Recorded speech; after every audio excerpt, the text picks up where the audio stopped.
right, welcome in everyone. We're so happy that you are joining us today. If you don't mind sharing where you're joining us from in the chat, just so I know that there are people out there in the virtual world, that would be incredible.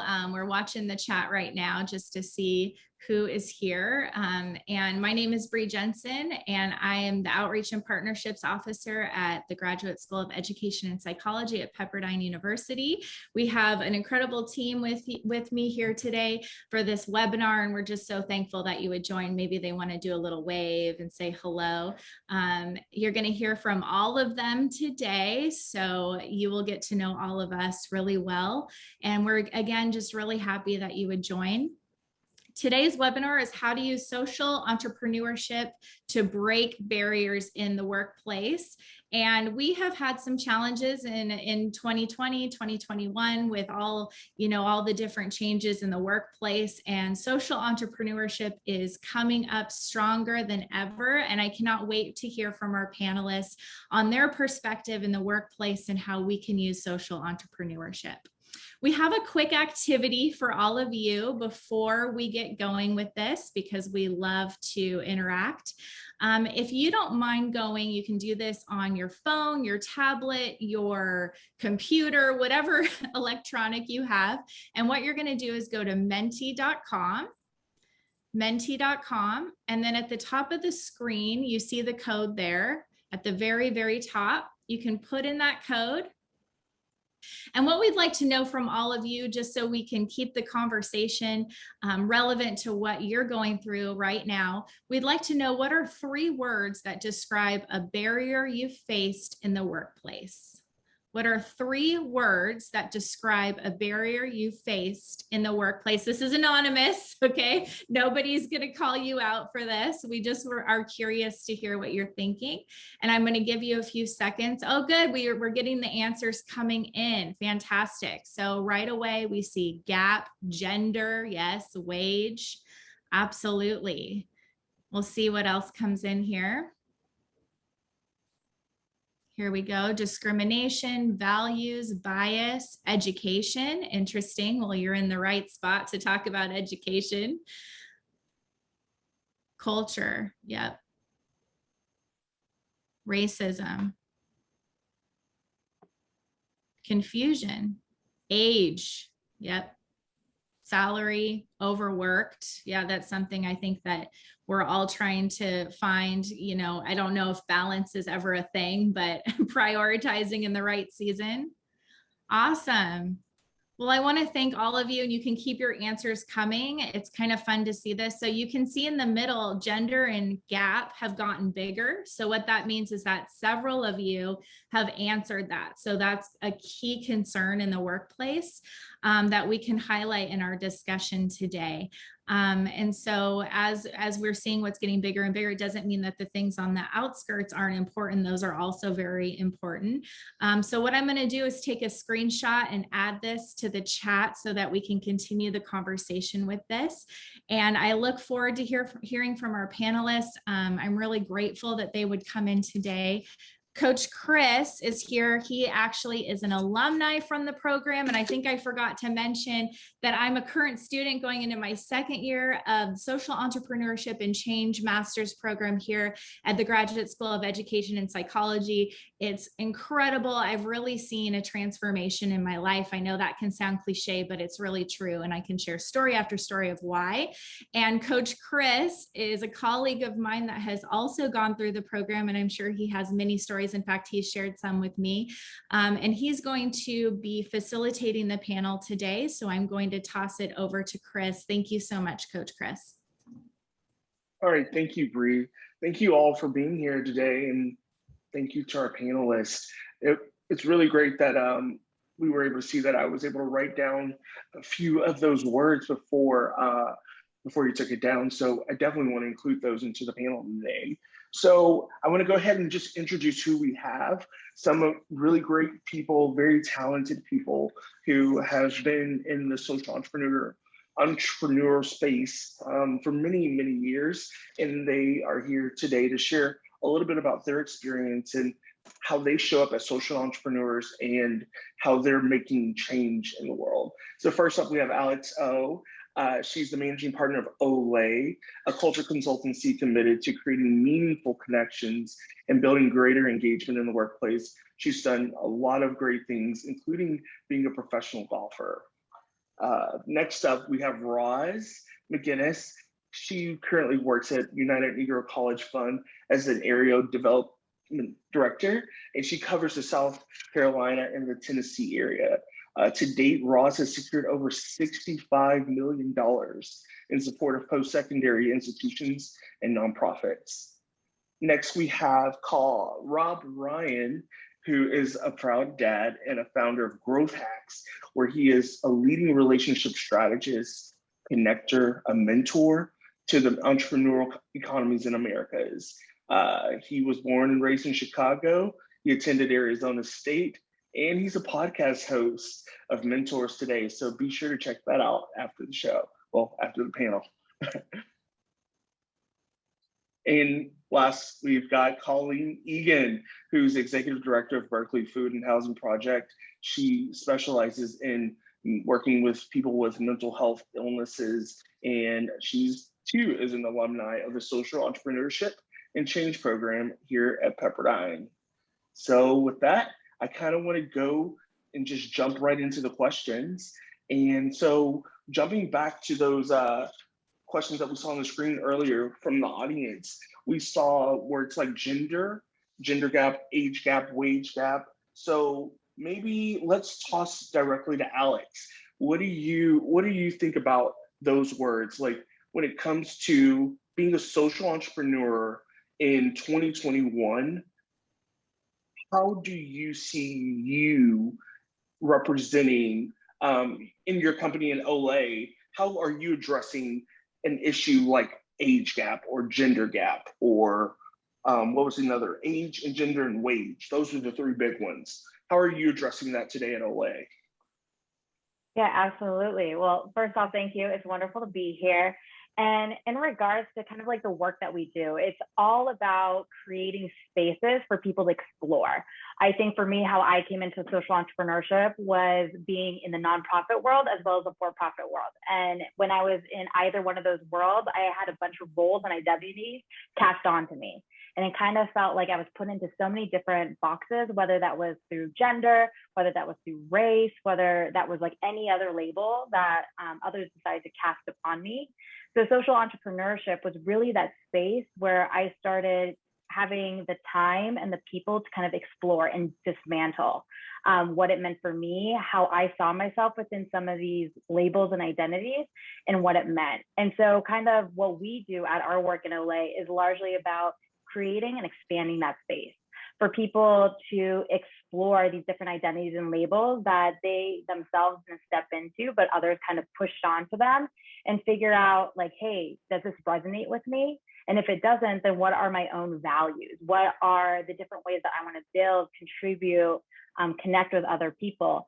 And so it's largely just creating that space. Because I believe like in social entrepreneurship, it means something a little bit different for every single person, but that's also the exciting, beautiful part of it, is that it's just open space where we're still trying to define and identify and discover what it means for us and how we can build in this world.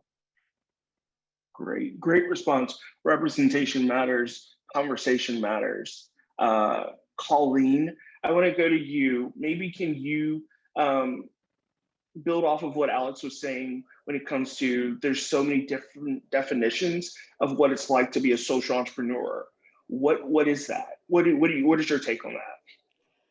Well, the program at Pepperdine, Social Entrepreneurship and Change, it really helps you focus in on what you're passionate about. I remember my first day in class, and it was, write down whatever it may be that you were passionate about. And I was sitting in a group with three other of my cohorts, and what the theme was that came out is that we were all passionate about finding innovative solutions to social injustices. And the piece that really resonated with me, that what you said, Alex, is that how you arrive at those solutions, it was a different path for all of us, But at the end of the day, we were all trying to identify, you know, this is what's happening in our world. We can make this a better space. And this could be how we do it. And that's exactly what I do every day at my job as the executive director of Berkeley Food and Housing Project. I'm constantly looking at different ways that we can improve people's lives by meeting them exactly where they're at and then identifying the best path forward. Very nice. And make sure, feel free to correct me if I ever mispronounce your name. Colleen. Colleen, I'm yes. Colleen. Like Yes. call Like, me. call Maybe. me. Yeah. Yeah. Roz, thank you for joining us today. So over at United Negro College Fund, you are in charge of development, and so you are working, but you also have done other things, correct? You're a social entrepreneur by day on the side, and so when you saw those words pop up on the screen, was there any word that jumped out at you that you want to address? I think a lot of the isms is Isms. what Okay. I am seeing a lot of, whether it be sexism, ageism. I just hired a young lady to assist me who is 20 years old. She's graduated from college and is extremely capable, but there is still that perception from colleagues sometimes that, is she really ready for the workforce? And I think that's something, as someone who came up through the ranks very young, I used to be on the younger side. Now, over time, we're all going to get there if you stay on this earth. You start to face ageism in a different way, because I was always the kid on the block. So I think that's a component. I think the issues that my fellow panelists talked about is critically important in terms of ensuring that we can have the impact that we want to have as business leaders, and as leaders in general.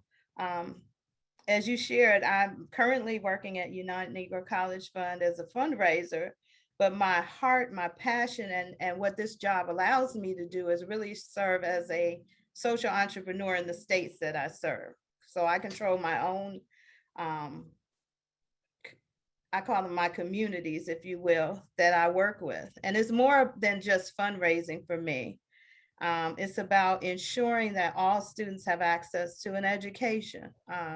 Many people, I didn't know it till I went there. You think of UNCF and you think, oh, we're only serving students that are at historically Black colleges and universities. That's our work, but we have students at over 1,000 different colleges throughout the country. So it gives me that space. But like you said, I have side jobs because I do consulting work still with the King Center in Atlanta because of my firm belief in social justice issues. And they are really doing some wonderful things that matter to me. So I'll leave it at that. Right. I'm very passionate about it. Well, no, I appreciate that. And I love how you touched on the ageisms, especially being a millennial. I think there's so many articles written, there's so many people always discussing like, oh, millennials are this or millennials are that. And now we're saying Gen Z is this and this and that. And so it's always a topic of a discussion. And it's good that it's on the top of other people's minds. So it was really good to see that in that word cloud. But you also touched on a word, which is one of my favorite words, is leadership. And I really always tie leadership and social entrepreneurship together. Rob, why are social entrepreneurs uniquely equipped for making change? Ooh, great question. Part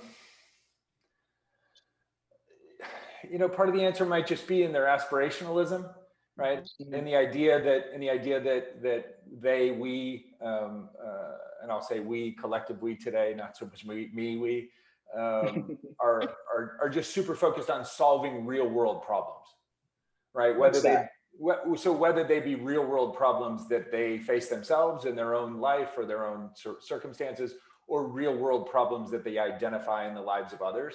I think that is, to me, one of the fundamental aspects of the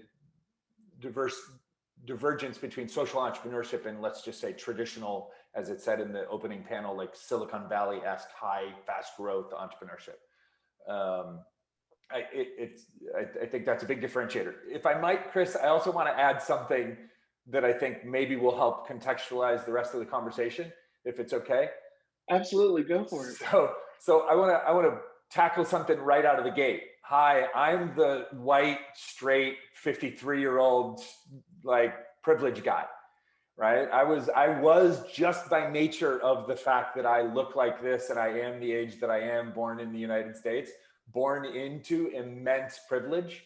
And I think what so excites me and why I keep coming back to help Steve and my friend Jer Bosch, who's on the panel or on the chat today, with this program here at Pepperdine and what we do in our work at my company at Growth Hacks, is because I hit a catalytic moment back in 2016 when I thought I had an idea for a business that I was building, and I got invited to give a speech to, ironically, a bunch of social entrepreneurs at a university in Mexico, and had a aha moment that realized I have this power that I can either use or I can ignore. And what I like to think is a slightly maybe different than me from me and our mission at our company, and maybe many of my peers that looked and were born into the same privilege, is I've made a like full determination to utilize my privilege for good, for the good of others, to like lean into the future. So I have kind of three, as Steve knows, I have three pillars that we lean into just personally and then through our business, because our business is a manifestation of our personal beliefs.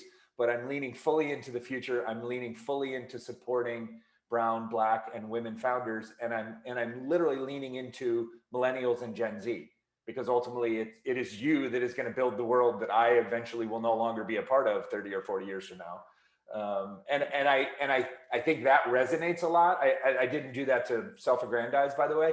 I just wanted to like tackle the obvious comment as I look around the screen of incredibly talented women from like impressive backgrounds. I'm like, hey, what is my point of view, right? And my point of view is maybe something that could inspire others who look or feel or sound like me, that it's very intentional. You can choose how to utilize the resources and the power that you have. You can choose to make more diversified hiring decisions, as Rosalind just talked about in her example, right? We just hired 3 interns to work with us in the last 2 weeks, all 3 women, all 3 Gen Z, all 3 Latinas, 1 from the US and 2 from Mexico. And that was a very intentional choice on mine and my partner's part. So I'm trying to encourage through example that for those that are listening, that are social entrepreneurs with power in charge of organizations, intrapreneurs in charge of organizations or business units, like a lot of how we change things isn't some metaphorical, hypothetical exercise. It's literally just people choosing to lead and make decisions which maybe run a little bit counter to the typical mainstream decision-making processes that we've been conditioned to be used to. So hopefully that answers the question, Chris, and also gives you a little bit more color commentary. No, absolutely. A little more color commentary. You did share that. Skills and abilities. When you think of a social entrepreneur, I still want to get a little bit more nailed down. What is the difference between a social entrepreneur and a regular entrepreneur? Is there a difference? Alex, would you like to take that? Yeah, sure. I think first and foremost, for me, like the overarching kind of skill set or ability is the belief that your experience is your expertise. And so your life challenges, what you've gone through, what you've witnessed. And one thing that I've noticed about social entrepreneurs and the ones that I've worked with is that one skill that they have that is incredible is that they are engaged observers and listeners. They weren't always given a platform to speak or a stage or a mic to really like share what it is that, you know, their life has taught them. And I think that gives them an incredible gift of consideration, of being able to not only see from where they're standing, but practice empathy and consider all the stakeholders. And so when it comes to entrepreneurship, I think that social entrepreneurs have this expanded perspective. They're able to see from where they're standing, where their employees may be standing, where their users or customers are standing, but also beyond that, like the neighborhoods that they're located in and that they're serving, just a broader community. And I think that it's because they realize that their decisions and the businesses that they're building really have a stake in the community. And so they want to be mindful and thoughtful. So I believe that social entrepreneurs, I've seen this incredible partnership that they feed into. And I really think that it's all about partnership more than serving communities. So how can we build partnerships with these communities where we're looking for change? Emotional intelligence is critical. Building that empathy, having that self-awareness, like Rob was pointing out,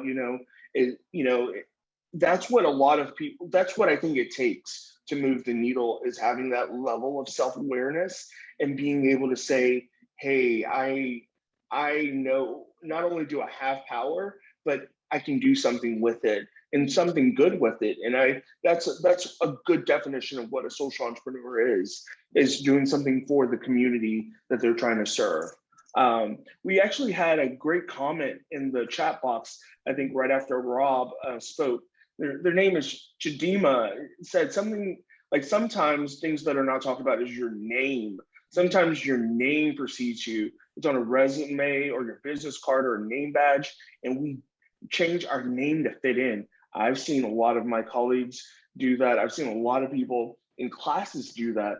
They come from a different place and maybe their name is a little bit harder to pronounce. And so, or just, cultural, they have a name that doesn't fit in with what we're used to. And so immediately they're discriminated against. What does anyone want to answer or respond to that comment? What about you, Colleen? That's a very real thing that happens. And I can say from a personal perspective, what the culture that I have tried to build at Berkeley Food and Housing Project is that, we embrace everybody, and we want to create that environment that allows everyone to be exactly who they are. And that goes from a staff perspective to the people that we serve, to all of our stakeholders. And when I say that, I think it's also important that, we do what we say, right? So in our practices, in our policies, and how we approach,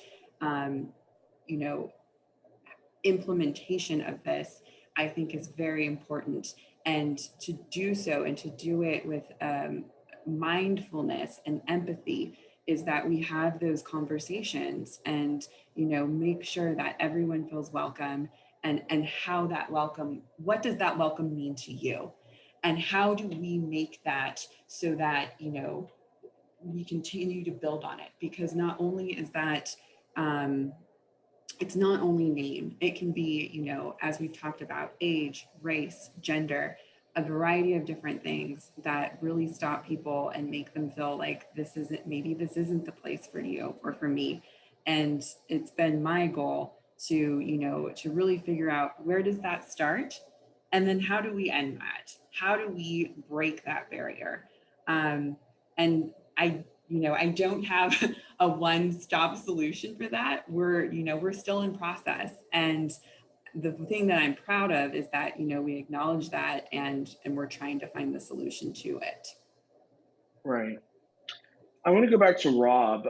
When we talk about the role of social entrepreneurship in leading diversity, equity, and inclusion, which I know that's part of what you were touching on in your earlier message, in your early response. Are we saying that in order for us to move the needle when it comes to diversity, equity, and inclusion, we have to work for social entrepreneurs? Or what is it that social entrepreneurs can do to help move the needle across the board in the workplace for everyone? Great question. Thanks for hitting me with the softball questions. No, you don't have to work for a social entrepreneur to create change, right? To use your phrase, to move the needle. I think I think Alex hit on it. Like I wrote down your experiences are your expertise, right? So that applies to anyone. That applies to an entrepreneur working in a corporate role. That applies to the person that does decide to take that level of personal risk to go outside into the community. Again, as all the ladies talked about, like the importance of community and connection. That's critically important. And so I think, again, I think it takes, to your comment, Chris, about like self-awareness, human empathy. I think it takes a level of self-awareness and then a decision about what role you want to play in the world that you live in.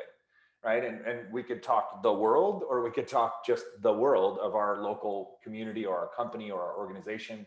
And then just kind of deciding that you have a voice. And again, I'm going to compliment Alex on Alex's articulation of the answer was so spot on. And there were layers below that, I think, even beyond what she said. But it really does come down to believing, or to having others represent and show you that your voice counts, that your power does matter, that you have power, which can maybe just come from your experiences. And it doesn't have to be externally validated power that comes through some other third-party validation sources, but that you literally inherently have power because of who you are, and because of the unique path that you took on life. And so I think those things combined, and then just a level of self-realization. I'll talk specifically about this program. I've been involved now in on and off 4 years. It seems like forever sometimes, but I just keep getting asked to come back as like a mentor or a judge or a speaker. And I always say yes. And one of the things that I've seen the program evolve over the years, and in my conversations with all of the participants, the aspiring entrepreneurs and social entrepreneurs and leaders, as well as the leadership, is just this like refining definition of what is it that we're enabling the students to do. Right. And I've seen it shift, right? I've seen it shift to this more kind of holistic approach to preparing people to go back into the world at large and utilize the skills that they learn, not necessarily all the time go into the world at large because you have to start an enterprise. Right. So not everybody has to. And I think when I first came in, I was kind of confused because I was the outside guy and I was a for-profit kind of oriented person. And so I was always, well, are they all starting enterprises, or how come the one that we mentored had this great idea and 6 months later was working for some big corporate? Well, because that's what the program is supposed to do. So I think, Chris, maybe to your point, the program even helps you answer that as you go through it, right? It helps you explore where is the opportunity for application of my experiences in my world that I can utilize to try and move that needle. So wordy answer, but hopefully helpful. Yeah. So you're talking about the social entrepreneurship and change program at Pepperdine that we'll get into a little bit later. We'll discuss what that is and how, if anybody in the chat or on this webinar today wants to learn more about, we'll definitely give you some information before you leave. Roz, since you are our social entrepreneur, but also entrepreneur on the panel, what do you think of that role of diversity, equity, and inclusion when it comes to your role inside of an organization? I think it's critically important that people like myself and others who that they embrace the need for diversity, equity, and inclusion, and that they're not afraid to speak up when things are said that are inappropriate or not on point or not the right way to handle business. It's often difficult to be that. And again, it goes back to, for me, I'm a student of leadership. And for me, it goes back to not being courageous and being willing to be that person who will speak up. I was very touched by Chadima's comment, because it's a part of the work that I do with young people is encouraging them to stand in their place and who they are as individuals. Many teenagers, and I work with teens, I'm a big kid at heart, in this body is a 19-year-old screaming to get out. But I really recognize that far too often they're not encouraged for their individuality, their ideas, their being afraid of who they are, who they represent, whether it be their name, their persona, their whomever they may be, but just walking in that and owning it. So within our organization, that's one of the things that we're working on a lot as an organization. We just did a huge study on recognizing that there's gender bias. We have always prided ourselves, and we're predominantly an African-American organization, predominantly women, but after doing the study, we recognized that there are not as many women in leadership, that there's not wage equity, that there's not opportunities for upward mobility. So all of those things are being addressed. And the fact that we could, in a safe environment, really address that and then form a task force to begin to work on that, I think is important. I think more organizations doing something like that is important. And again, it goes to the leadership. I wholeheartedly agree. We had another comment in the chat from actually a past teacher of the program. He says, Jer says, we try to teach our students about the process of building a social enterprise so they can do it themselves or be in a position to help others do it.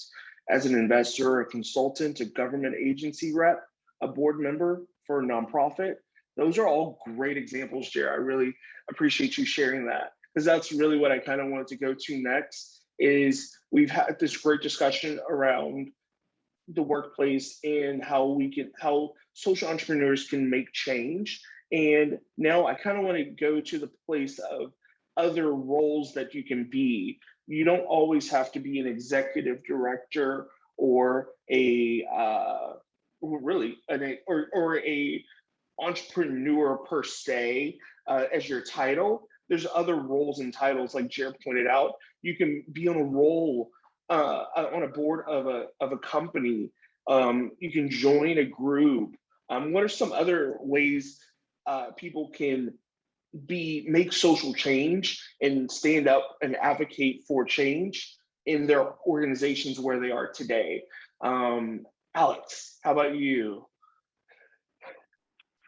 Yeah, I think one thing that Rosalind brought up is just this idea of speaking up. I think a lot of times, like, we think about like the cost of speaking up, so we don't necessarily do it. But how can we kind of like see it from a different perspective of like, what's the cost of not speaking up? And so I think anywhere where there is a part of you that is kind of like pulling you towards showing up, speaking up, getting on the stage, even if it's like to get on stage with someone else, to kind of be that presence to support them, I think any of that is an opportunity. So it doesn't always need to be in the limelight or the spotlight, but it can very much be where you're comfortable and wherever you feel pulled to.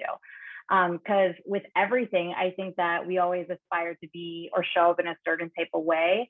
But how much do we spend time to reflect in ourselves and be like, well, actually, I want to show up in this way. And this is the way that's the most authentic to me. And now how can I partner with other individuals or organizations or communities so that I can support someone else who has identified how they want to show up, and we can both enable each other to do that. Because I think with any type of work, we feel this pressure to do everything for everyone or be anything for anyone. Right. And I think once we are able to do that reflection and figure out where our purpose is, where our role is, what lane we want to walk down, then we can see others who are like adjacently working as well and kind of partner and figure that out. So I think it starts with self, asking those kind of tough questions, and then looking out and finding partners.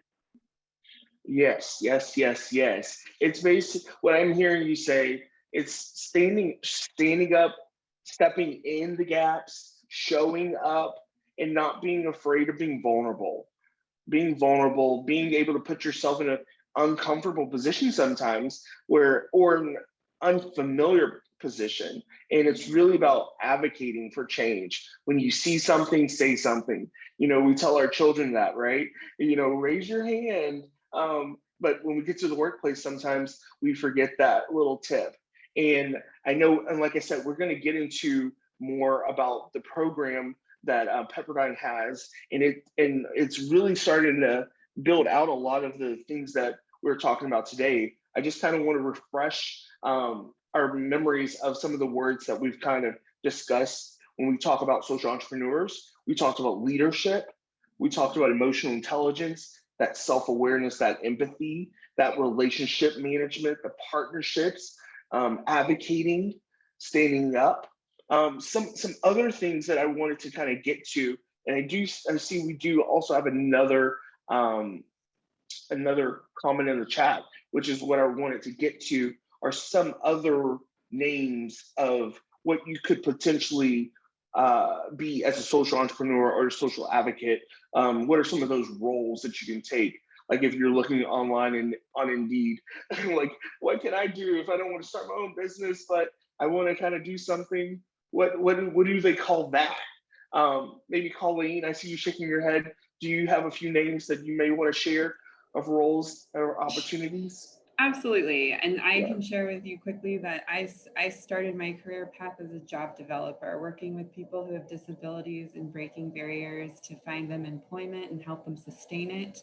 I look at all of the different positions within our organization, and I think everyone here at Berkeley Food and Housing Project is in some form or shape in the social entrepreneur. We have our outreach workers that are going into encampments on a daily basis, speaking with people to understand, what do they need? How do they want to move into housing if they do? And how can we be a resource and a help to them to do so? So I think it's, if you really want to put a title on it, it's however you want to, make a change in people's lives or in our society. And I think when you think of society, it's all relevant, right? Our planet, our people, how it's all connected. So I think there's a variety of different roles when you're looking on, what did you say, Indeed? Indeed, wherever, yes. LinkedIn now, I guess those are some of the places. Send me the job descriptions and I will make a connection for you. Okay, well, I'm sure a lot of people will appreciate that. I'm going to get to this question that's in the chat, but before we do, I want to kind of like round out the panel because we're just about at time for our discussion. But before we get into question and answer, I want to give some other people some chances to chime in on the chat. But I kind of want to, before I let you guys leave, because you've shared so much great knowledge and your experiences, and I think that there's a lot that people can take from this. I would love maybe if Rob, we can just go, I'm gonna kind of just go down the line and give me some last takes, what your last thoughts. Sure, happy to go first. Thank you. It's awesome. There's so much great contribution from everybody. It's terrific. And so find what resonated with you today, right? From whatever any of these amazing people have shared. I'll just say, I'll paint a picture of the future, right? So in our work, I'm very fortunate to have spent the last 5 years fully invested in Latin America and the developing world, and have had the chance to expand some of those relationships in the African continent. The average age of the people that we wind up supporting through the clients and institutions that we work with is like 34, 35 and under, right? So I live inside the future every day, aside from being a dad of a 20, almost 8-year-old here in LA. So I live inside that group. And I, who am a pragmatic optimist in my own right, am constantly encouraged by what our future potential is based on the strength and talent and aspirational attitude of the millennial and Gen Z generation. So like if I'm giving advice to people that are here trying to find their way, trying to find, as Colleen said correctly, like organizations to affiliate themselves with, places to attach their talents to. You don't always necessarily have to start an enterprise yourself, but if you have that level of risk tolerance and passion, then do that and find people like us to encourage you. But my biggest thing is just lean into the future. As easy as it is to be really dissuaded and saddened and skeptical even by the current world that we live in our like conditions today in August of 2021, I'm telling you, like there is a path out there where we can affect, and I always use this phrase in our business, but build the world that we all desperately need, right? Build this better world that we desperately need. It's literally up to everybody that's in the chat, that's listening today, that's in the audience, all the panelists. Like it's not some mythical organization behind us that we're waiting to like have them do it for us. Like I think that was the old model. and that model is dead. And so like we're in this transition moment, lean into that, contribute, speak up, as the ladies have said, affiliate, partner with good people, surround yourself with great people, and believe that your voice can actually affect some modest change. I think Alex caught me with something she said, we can't do it all in one day. We can't do it all this year. We're not going to change the world by the end of 2021, right? So I always say, like, I want to live till like my mid 80s. So I've got 30 solid years to focus on doing this. And I'm just kind of thinking in that time horizon. And I encourage everybody else to kind of think in that way as well, because that's how long it's going to take us to unwind the centuries of problematic ways that we've approached business, entrepreneurship, society, culture, et cetera. So sorry, again, with the wordy answer. No, build. That's what I took away, build versus change. We're building the world that we want versus just trying to change it all, you know? Roz, what about you? What's your takeaway? I guess for everyone on the call, I would share to really, and it goes back to what Alex said, because it really resonated with me, to be your authentic self, but in doing so, to seize to identify and seize the opportunities that present themselves, that help you to do that, that resonate in your spirit, so that when you're walking in that purpose, you then can really begin to build or create the kind of change in society that we want. I think that as leaders, we have a responsibility, and it doesn't matter your age, circumstances, socioeconomic status, any of that, in terms of your ability to make a difference. And I think recognizing that and partnering and empowering others to kind of see your vision, having that vision and helping to move it forward, because none of us can do anything by ourselves. I think too often people see others and they think, wow, they've accomplished so much, but they haven't done it alone. So I think it's critically important to get to collaborate and work with other like-minded individuals.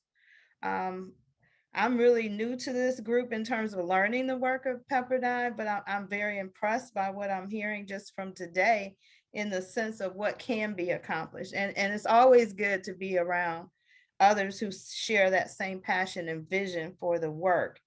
And then last, recognizing that as you see problems, looking for the solutions. I'm amazed when I was thinking about who are social entrepreneurs, how are they defining them? And I think Alex or Colleen said it best. It's a different definition for everyone. I think at the end of the day, though, we're all individuals working toward that common goal of making this world a better place. So that's what I guess I would want to leave with the panelists and with the rest of the audience that's listening in. I love what you said. It's like walking in it, like standing in your truth. You know, there's a church song that I remember. There was a song called "Walk in the Light," beautiful light somewhere. But whatever, if you know the song, you know the song. But it's like walking in that light and being able to really let your life shine. And I think when you're able to do that, that's that energy that passes on to the other people. Alex, any last takeaways? Yes, I think this is drawing on one of the final questions that was asked, but I believe like social entrepreneurship isn't a specific role. It's really like what you bring. It's your energy. It's the orientation of how you approach your job, what it is that you're doing. And so I think the best way to do that is really to like connect with yourself and figure out why you're here. How can you show up? Because the best work that we can do is with the people that we interact daily and weekly, and the communities that we are a part of actively. And so change doesn't need to be this huge monstrous thing where we're going to change the world, but we can really start with those that are right around us. And first off, like starting with ourselves as well. And I think that's the biggest work that we can do. And another part of social entrepreneurship, especially the social entrepreneurs that I really admire, is that biggest part of their work is like understanding problems. They've lived through it. It's been their experiences. They've partnered with others. They've actively listened to get a holistic view or a better picture of what that problem is. And I really think that only by understanding the problem through all these different dimensions and lenses can we really find a solution that works and serves everyone. Change begins with yourself. You know, that's what I believe, and that's what I believe a lot of you have shared today is it starts with you, and then you can spread that change. Colleen? I will just echo my fellow panelists and say that, you know, I do think that, you know, we are building and we have to do it together. And looking at the future, we have to be hopeful. That's the only thing we really can be. There's no other choice. And it is, you know, I think just knowing that there are people like you and people that have joined us today that have that outlook and want to make the world a better place is something that brings us all a little bit more hope. And as far as the social entrepreneurship and change program, I would like to just end to say that, you know, I was in the first cohort in the LA campus and graduated in 2012. And since then, I have been on such a great path, meeting people and working with different people, but it isn't just yourself that's going to make that change. You know, it is all of us working together, and it does take a team of people to get to those solutions, to those problems that Alex said very well, that you understand because you've gotten to the depth of it. So so thank you to my fellow panelists. It's been very nice meeting you today. And thanks, Chris, you're a great moderator. Oh, thank you. And thank you so much for being here. I keep leaving your questions in the chat, but in the interest of time, I want to figure out what, you know, how, if there's people out there that want to become a social entrepreneur or whatever that definition is, I want to give you a chance to hear a little bit about what Pepperdine has to offer. Dr. Kernan? I was so engaged in listening. I don't want to do any talking. This has been phenomenal because I mean, I'm very impressed by everybody that I heard today, from starting with Bree to Chris moderating to the panel, because you're talking about what I'll talk about with the program, and I'll do it very quickly. And I really want to hear from you is, you know, each one of the panelists, Alex, when you talk about speaking up and connecting with yourself, that's one of the pillars of our program, where the leadership starts with you. So we spend a lot of time doing that. Rob, I loved how you said it. That's what we do. You see, I'll show a slide at where are we now, where it really is, where is your opportunity in the world to move the needle? I'm going to steal that line and begin to use that more, for that was dead on.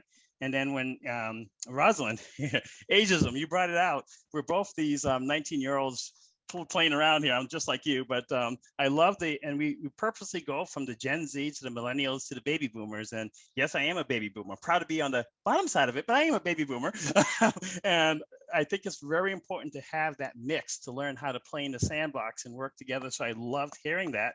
And then Colleen, I mean, talking about stakeholders, talking about an entrepreneur is all about. And what I'll also say is, knowing her organization, she knows how to run an organization as well. So it takes understanding how to keep one sustainable, as well as all the things we reached out as well. So this was just such a wonderful conversation from everybody that I didn't want to stop. And you're going to hear a few of these things weaved in. And I'll go through this very quickly, just so those people that want to know. This is us. We're a master's program, Social Entrepreneurship and Change, part of Pepperdine. And go to the next slide, Bree. You've seen this. We have a campus looking over Malibu, beautiful campus in West LA. And next slide, we are coming to DC. We actually have a campus that's located in DC, and we're going to be launching that program spring of 2022, so in January. So be prepared, and we're excited being there. Next slide. We've talked about this. I'm not going to say anything more about this. What you've heard what social entrepreneurs are, and what we just say is we're going to draw upon those business techniques, private sector approaches, so you to find solutions to the world's most pressing social, cultural, and environmental problems. That's what social entrepreneurism is all about. And I love the one thing we called ourselves social entrepreneurship and change. The change part was you want to do something about it. So I'm trying to figure out how to work that build in. I really liked how you guys kept saying build here. So that's going to be something that I got to think about how I could work that into what we do as well. Hey, just to give fair credit to the build thing, that's an Isaac McCoy comment. Just so I've stolen it from him and give him credit every time. So okay, well, I'll give Isaac the credit for that. And again, we talked about this. The vision. We just want to change how we do organizations. Organizations is you want to do both the financial and the social value. You want it to be, I don't care if it's a for-profit, a nonprofit, a foundation, it has to be sustainable and it has to take into account the greatest stakeholders. And what we just basically do is we're going to take you as a leader, get you to find out the framework from which you lead from, and we're going to give you what you need to create these lasting market-based solutions to the world's most complex challenges, be it food waste, be it hunger, be it poverty, be it diversity. We're going to give you the tools for you to change that. Next slide.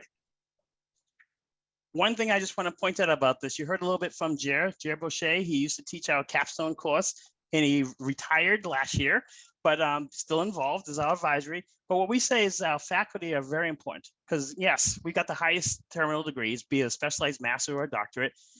More importantly, we've been successful recently doing what we teach because I'm a serial entrepreneur in the life science area. I do that still. We practice what we preach. And then more importantly, we want to be in the classroom. So we're there to make sure that we're there for you to help you. Next slide. I think this one will be, there's Jer Boucher. He's in the top right there. So Jer, I have a picture of you. I thought I had one in there. I just show this because we really strive to keep diversity in our faculty as well. And we constantly look to how can we continue to diversify it so people can hear from people that look like themselves. Okay, so next slide. We also strive for diversity, not just in age, which we do. We want from Gen Z to baby boomers, but also from all over the world. We have people from China, from Africa, from Canada, all across the United States. And how do we do this? We do this because we have what we call a blended learning cohort model. And what that is that the cohort is a group of people that you go with throughout the program and after, and they're the strongest supporters during and after the program for you getting through it. But you take all your classes together. We come together face-to-face for 60% of the time, so twice a term. You come on over to Pepperdine and you come to the campus that you're assigned to, be it West LA or it's going to be DC, and you spend 2 very long weekends, Thursday, Friday, Saturday on campus. And I don't make you listen to us. It's very experiential. So you get out in the field. And then every week you have a synchronous class. And when I say synchronous, it's like we're doing now. No matter where you are in the world, you sign on at that specific time for the class and you interact. This class is not an online class where you do it by yourself. This is made for you to connect, to talk, to work together, to build together. See, I'm using build, to build together to where you're going in the future. So that's how we're able to get this broad diversity, not just of age, but of work experience and of geographic reach as well. Next slide. And keep going. Yeah. It goes very quick. One more click, Bree. It goes very quickly. It goes 5 continuous terms for 20 months. So you will complete this program in over 5 terms in 20 months. And like I said at the beginning, we build it around you as the person. We build in all the hard skills. So yes, we're not going to teach you how to be a CPA, but you're going to have to know finance. Okay, we're going to teach you how to present and be able to speak out. But it's built around you as the leader, you understanding that framework where you're going to be able to do this, and you end with what we're talking about, those capstones. And I'll talk about that in a little bit. Next slide. 2 unique things about our program. We will send you to a developing country for a minimum of 2 weeks. We're going to send it to you in an area of interest to you, your social area of interest, not as an expert, but to see how it is actually done by people making a difference. And also to understand that even if you're working in your own little neighborhood, things tend to have a global impact. So what we find is that this really changes how our particular students wind up choosing how they work and where they work. But we will send you to a developing country, and this is not a tourism thing. This is a way for you to really connect with a culture that's going to make you a little uncomfortable. But by then, we'll prepare you to get there and make sure that you're safe. Next one. And then the other thing I want to point out is we have a capstone course. And that's the one that Jer Boucher used to teach here. And that's the only course that goes over 2 terms. And what happens is you actually build a social enterprise. and you look at it from feasibility through market research, market plan, operations plan, impact plan, investment schedule. You actually write a business plan that gets judged by external people, and you end your SEC Pepperdine career with what we call the SEC fast pitch. Next slide. And what we say is, think of this as a Shark Tank for social good, where you are going to have to speak up and present your idea to a group of external investors. One, Rob judges these.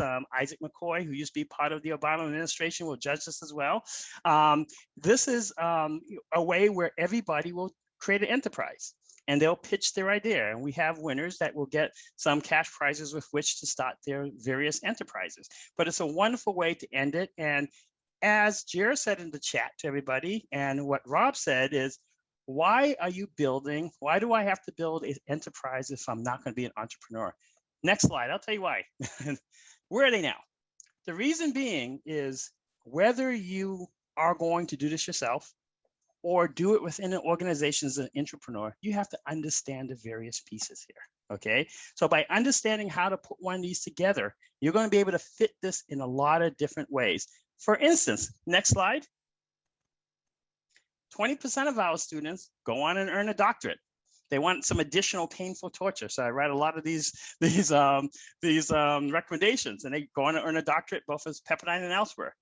40% become intrapreneurs. So the majority go back within established for-profit and nonprofit. So when Rob was confused initially, he had good reason. 40% of them were going back into companies to take this idea that they worked with or fragments of it and embed it as an intrapreneur in another organization. 15%, they do their consultants and foundations, and about 25% actually launch what they're developing during our program. So it is able, and I love what you say, where is the opportunity in your world to move the needle? That's what we do. And I'm going to steal your line, Rob, because I really like that. So that is really what we do now. And next slide. And that's it for me. I'm going to turn it over, but I just wanted this really quick. And of course, we'll tell you how to get in touch with us. But once again, I am going to ask each of the panelists, if they are comfortable, to send in the chat to everyone their contacts for the organizations, or how they get in touch with them, because I am very, very impressed by each one of the panelists and what they do and what they said here. And I think that people would benefit from reaching out and taking a look at their organization. So please, if you're comfortable, just if you can put your link to your organization in the chat for everybody, that'd be great. And on that note, I'll be quiet and I'll turn it over to Kelly. And Kelly is our person that would help you if you're going to look to apply. She knows all the important things like how to apply for scholarship money. So Kelly. Thank you, Dr. Kernan. Yes, I'm the enrollment officer for the program. So I will put my name in the chat after I get through these slides here. It's a very simple application. Apply online. You just need your bachelor's transcript with your degree posted, 2 letters of recommendation, and your personal statement. And that's where you're going to talk about your passion that you've heard a lot about today, and you probably have your own. So really spend some time and put that in your personal statement as well. Next slide, please. There are some scholarships available. We have up to $10,000 in available scholarships for this program. So I can help you out with information on that as well. So again, please feel free to reach out to me. We will have the application online for Washington, D.C. shortly. So that'll be opening up in a week or so here. So look out for that as well for the spring term. And then we have the fall term in West LA that will be open as well. So again, please reach out for help, but that's what I'm here for. Thank you so much, Kelly, and a huge virtual applause, however you want to do it, for all of our panelists. We're so thankful for all of you spending an hour. We know you are incredibly busy, so we're so grateful that you are part of our Pepperdine community, and we look forward to working with you in the future. Chris, thank you for moderating, and thank you all for attending. It's been great to connect. We would love to continue to connect in the future. Kelly's putting her information in the chat. The application is in the chat if you want to take the initiative to do that. And I know that many of you have organizations that you run or you're a part of. If you'd like to partner with Pepperdine in any way, my info is on the screen. Feel free to reach out to stay connected. And thank you again. We know you have busy days, so we'll let you go, but have a great day and we'll talk soon. Thanks, everyone.